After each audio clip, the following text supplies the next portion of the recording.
ایک بار حضرت جبرائیل علیہ السلام حضور صلی اللہ علیہ وسلم کے پاس آئے تو حضور صلی اللہ علیہ وسلم نے دیکھا کہ حضرت جبرائیل علیہ السلام بہت زیادہ پریشان ہیں۔ آپ صلی اللہ علیہ وسلم نے فرمایا، جبرائیل کیا معاملہ ہے کہ آج میں آپ کو غمزدہ دیکھ رہا ہوں؟ حضرت جبرائیل علیہ السلام نے اپنے آنسو صاف کرتے ہوئے کہا، اے نبی کریم صلی اللہ علیہ وسلم، بسم اللہ الرحمن الرحیم۔ دنیا کے سب سے مہربان ہستی رسول خدا صلی اللہ علیہ وسلم انسانوں کے ساتھ ساتھ جانوروں کی دل جوئی بھی فرماتے اور انہیں انسانوں کے شر سے محفوظ رکھتے تھے۔ یہ ایمان فروز معجزہ بھی ایک ایسے بوڑھے اونٹ سے منسوب ہے جو اپنے مالک کی شر پسندی سے عاجز آ کر اللہ کے رسول صلی اللہ علیہ وسلم کی پناہ میں آ گیا تو سرکار دو عالم صلی اللہ علیہ وسلم نے اس کی جان بچائی، جس پر اونٹ نے اللہ کے نبی صلی اللہ علیہ وسلم کے لیے چار دعائیں فرمائیں، لیکن ان میں ایک دعا ایسی تھی جس پر رسول اللہ صلی اللہ علیہ وسلم آپ دیدہ ہو گئے تو صحابہ کرام تڑپ اٹھے تھے کہ ایسا کیا ماجرا ہو گیا کہ اللہ کے رسول صلی اللہ علیہ وسلم کی جشن مبارک سے آنسو نکلے ہیں۔ علامہ طاہر القادری نے کشف الاسرار میں اس حدیث مبارکہ کو بیان کیا ہے جس میں اس واقعے کی تفصیلات بیان کی گئی ہے۔ ابن ماجہ نے اس حدیث مبارکہ کو حضرت تمیم داری رضی اللہ تعالیٰ عنہ سے روایت کیا ہے۔ وہ فرماتے ہیں، ہم حضور نبی اکرم صلی اللہ علیہ وسلم کی بارگاہ اقدس میں حاضر تھے کہ ایک اونٹ بھاگتا ہوا آیا اور حضور نبی کریم صلی اللہ علیہ وسلم یسرو انور کے پاس آ کر کھڑا ہو گیا جیسے کان میں کوئی بات کہہ رہا ہو۔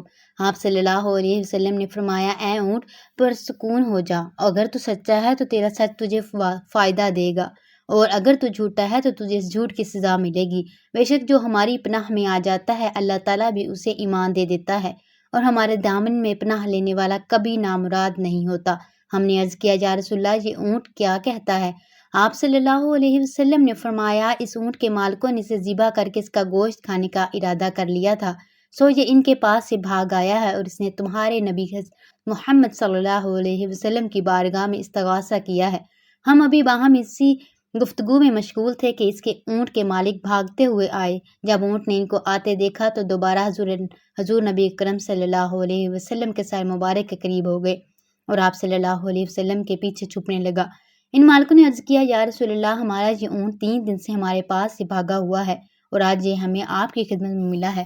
اس پر آپ صلی اللہ علیہ وسلم نے فرمایا، یہ میرے سامنے شکایت کر رہا ہے، مجھے شکایت بہت ہی بری ہے۔ انہوں نے عرض کیا، یا رسول اللہ، یہ کیا کہہ رہا ہے؟ آپ صلی اللہ علیہ وسلم نے فرمایا، یہ کہتا ہے کہ یہ تمہارے پاس کئی سال تک پلا بڑھا، جب موسم گرم آتا تو تم گھاس اور چارے والے علاقوں کی طرف اس پر سوار ہو کر جاتے، اور جب موسم سرما آتا تو اسی پر سوار ہو کر گرم علاقوں کی جانب کوچ کرتے۔ پھر جب اس کی عمر زیادہ ہو گئی تو تم نے اسے اپنی اونٹنیوں میں افزائش نسل کے لیے چھوڑ دیا۔ اللہ تعالیٰ نے تمہیں اس سے کئی صحت مند اونٹ عطا کیے۔ اب جب کہ یہ اس خستہ حالی کی عمر کو پہنچ گیا ہے تو تم نے اسے ذبح کر کے اس کا گوشت کھا لینے کا منصوبہ بنا لیا ہے۔ انہوں نے عرض کیا، خدا کی قسم یا رسول اللہ، یہ بات منوعاً اسی طرح ہے جیسے آپ نے بیان فرمائی۔ اس پر حضور نبی کرم صلی اللہ علیہ وسلم نے فرمایا، ایک اچھی خدمت گزار کی اس کے مالکوں کی طرف سے کیا یہی جزا ہوتی ہے؟ وہ گزار ہوئے، یا رسول اللہ، اب ہم نہ اسے بیچیں گے اور نہ ہی اسے ذبح کریں گے۔ آپ صلی اللہ علیہ وسلم نے فرمایا، تم جھوٹ کہتے ہو، اس نے پہلے تم سے فریاد کی تھی مگر تم نے اس کی داد رسی نہیں کی، اور میں تم سب سے بڑھ کر رحم کرنے والا ہوں۔ بے شک اللہ تعالیٰ نے منافقوں کے دلوں سے رحمت نکال لی ہے اور اسے مومنین کے دل میں رکھ دیا ہے۔ اس کے بعد آپ صلی اللہ علیہ وسلم نے اس اونٹ کو ان سے 100 درہم میں خرید لیا اور پھر فرمایا، اے اونٹ، جا تو اللہ تعالیٰ کی رضا کی خاطر آزاد ہے۔ اس اونٹ نے حضور نبی اکرم صلی اللہ علیہ وسلم کے سر مبارک کے پاس آ کر اپنا منہ لے جا کر کوئی آواز نکالی تو آپ صلی اللہ علیہ وسلم نے فرمایا، آمین۔ اسے پھر دعا کی، آپ صلی اللہ علیہ وسلم نے پھر فرمایا، آمین۔ اس نے پھر دعا کی، آپ صلی اللہ علیہ وسلم نے فرمایا، آمین۔ اس نے جب چوتھی مرتبہ دعا کی تو آپ صلی اللہ علیہ وسلم آپ دیدہ ہو گئے۔ آپ نے عرض کیا، یا رسول اللہ، ہم نے عرض کیا، یا رسول اللہ، کیا کہہ رہا ہے؟ آپ صلی اللہ علیہ وسلم نے فرمایا، اس سے پہلی دفعہ اے نبی اکرم، اللہ تعالیٰ آپ کو اسلام اور قرآن کی طرف سے بہترین جزا عطا فرمائے۔ میں نے کہا آمین۔ پھر اس نے کہا اللہ تعالیٰ قیامت کے روز آپ کی امت سے اسی طرح خوف کو دور فرمائے جس طرح آپ نے مجھ سے خوف کو دور فرمایا ہے۔ میں نے کہا آمین۔ پھر اس نے دعا کی اللہ تعالیٰ دشمنوں سے آپ کی امت کے خون کو اسی طرح محفوظ رکھے جس طرح آپ نے میرا خون محفوظ فرمایا ہے۔ اس پر بھی میں نے کہا آمین۔ اس نے کہا اللہ تعالیٰ ان کے درمیان جنگ و جدال پیدا نہ ہونے دے۔ یہ سن کر مجھے رونا آ گیا کیونکہ یہی دعائیں میں نے بھی اپنے رب سے مانگی تھیں۔ تو اس نے پہلے 3 تو قبول فرما لی لیکن اس آخری دعا سے منع فرما دیا۔ جبرائیل نے مجھے اللہ تعالیٰ کی طرف سے خبر دی کہ میری یہ امت آپس میں تلوار زنی سے فنا ہوگی۔ جو کچھ ہونے والا ہے قلم اسے لکھ چکا ہے۔ ایک بار حضرت جبرائیل علیہ السلام نبی کریم صلی اللہ علیہ وسلم کے پاس آئے تو حضرت محمد صلی اللہ علیہ وسلم نے دیکھا کہ حضرت جبرائیل علیہ السلام کچھ پریشان ہیں۔ آپ صلی اللہ علیہ وسلم نے فرمایا جبرائیل کیا معاملہ ہے کہ آج میں آپ کو غمزدہ دیکھ رہا ہوں۔ حضرت جبرائیل علیہ السلام نے عرض کی اے محبوب جہاں آج میں اللہ پاک کے حکم سے جہنم کا نظارہ کر کے آیا ہوں اس کو دیکھنے سے مجھ پہ غم کے آثار نمودار ہوئے ہیں۔ نبی کریم صلی اللہ علیہ وسلم نے فرمایا جبرائیل مجھے بھی جہنم کے حالات بتاؤ۔ حضرت جبرائیل علیہ السلام نے عرض کی کہ جہنم کے کل 7 درجے ہیں۔ ان میں جو سب سے نیچے والا درجہ ہے اللہ تعالیٰ نے اس میں منافقوں کو رکھے گا۔ اس سے اوپر والے 6 درجے میں اللہ تعالیٰ مشرک لوگوں کو ڈالیں گے۔ اس سے اوپر 5-6 درجے بھی اللہ تعالیٰ نے سورج اور چاند کی عبادت کرنے والوں کو ڈالیں گے۔ اس کے بعد 4تھے درجے میں اللہ پاک آتش پرست لوگوں کو ڈالیں گے۔ اس کے بعد 3رے درجے میں اللہ پاک یہود کو ڈالیں گے۔ اس کے بعد 2سرے درجے میں اللہ تعالیٰ عیسائیوں کو ڈالیں گے۔ یہ کہہ کر حضرت جبرائیل علیہ السلام خاموش ہو گئے اور غمزدہ نظر آنے لگے۔ تو نبی کریم صلی اللہ علیہ وسلم نے پوچھا اے جبرائیل آپ خاموش کیوں ہو گئے؟ مجھے بتاؤ کہ پہلے درجے میں کون ہوگا؟ مجھے پہلے درجے کے متعلق بھی بتاؤ۔ حضرت جبرائیل علیہ السلام نے عرض کی اے اللہ کے رسول صلی اللہ علیہ وسلم آپ کی امت کے جو لوگ گناہ کریں گے وہ جہنم کے پہلے درجے میں ہوں گے۔ جب نبی کریم صلی اللہ علیہ وسلم نے سنا کہ میری امت کو بھی جہنم میں ڈالا جائے گا تو آپ صلی اللہ علیہ وسلم بے حد غمگین ہوئے اور آپ صلی اللہ علیہ وسلم نے اللہ کے حضور دعا کرنا شروع کی۔ 3 دن ایسے گزرے کہ اللہ کے محبوب مسجد میں نماز پڑھنے کے لیے تشریف لاتے ہیں۔ نماز پڑھ کر حجرے میں تشریف لے جاتے اور دروازہ بند کر کے اللہ کے حضور رو رو کر فریاد کرتے۔ تو صحابہ کرام رضوان اللہ علیہم اجمعین حیران تھے کہ نبی کریم صلی اللہ علیہ وسلم پہ یہ کیسی کفیت طاری ہے کہ مسجد سے حجرے جاتے ہیں اور حجرے سے مسجد نہ کسی سے بات کرتے ہیں نہ کچھ۔ جب تیسرا دن ہوا تو سیدنا ابو بکر صدیق رضی اللہ تعالیٰ عنہ سے رہا نہیں کیا اور وہ آپ صلی اللہ علیہ وسلم کے دروازے پہ آئے، دستک دی اور آپ صلی اللہ علیہ وسلم کی خدمت میں سلام عرض کیا، لیکن آپ صلی اللہ علیہ وسلم کی طرف سے سلام کا جواب نہیں آیا۔ آپ رضی اللہ تعالیٰ عنہ روتے ہوئے سیدنا عمر فاروق رضی اللہ عنہ کے پاس آئے اور فرمایا کہ میں نے آپ صلی اللہ علیہ وسلم کو سلام کیا لیکن سلام کا جواب نہ پایا، لہٰذا آپ جائیں، آپ کو ہو سکتا ہے سلام کا جواب مل جائے۔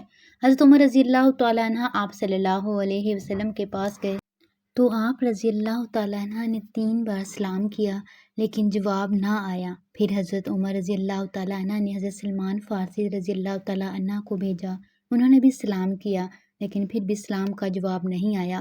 حضرت سلمان فارسی رضی اللہ تعالیٰ عنہ نے اس واقعے کا تذکرہ حضرت علی رضی اللہ تعالیٰ عنہ سے کیا۔ انہوں نے سوچا کہ جب اتنی عظیم شخصیات کو سلام کا جواب نہ ملا تو مجھے بھی خود نہیں جانا چاہیے بلکہ مجھے ان کی نور نظر بیٹی حضرت فاطمہ رضی اللہ تعالیٰ عنہ کو اندر بھیجنا چاہیے۔ لہٰذا آپ رضی اللہ تعالیٰ عنہ نے حضرت فاطمہ زہرا رضی اللہ تعالیٰ عنہ کو سب کچھ بتایا۔ آپ رضی اللہ تعالیٰ عنہ ہجرے کے دروازے پر آئیں اور بولی ابا جان السلام علیکم۔ بیٹی کی آواز سن کر حضرت محمد صلی اللہ علیہ وسلم دروازہ کھولا، سلام کا جواب دیا۔ حضرت فاطمہ رضی اللہ تعالیٰ عنہ نے فرمایا ابا جان آپ پر کیا کفیت ہے کہ 3 دن سے آپ یہاں تشریف فرما ہیں۔ نبی کریم صلی اللہ علیہ وسلم نے فرمایا کہ حضرت جبرائیل علیہ السلام نے مجھے آگاہ کیا ہے کہ میری امت میں جہنم میں جائے گی اور فاطمہ بیٹی مجھے اپنی امت کے گناہ گاروں کا غم کھائی جا رہا ہے اور میں اپنے مالک سے دعا کر رہا ہوں کہ اللہ ان کو معاف کرے اور جہنم سے بری کرے۔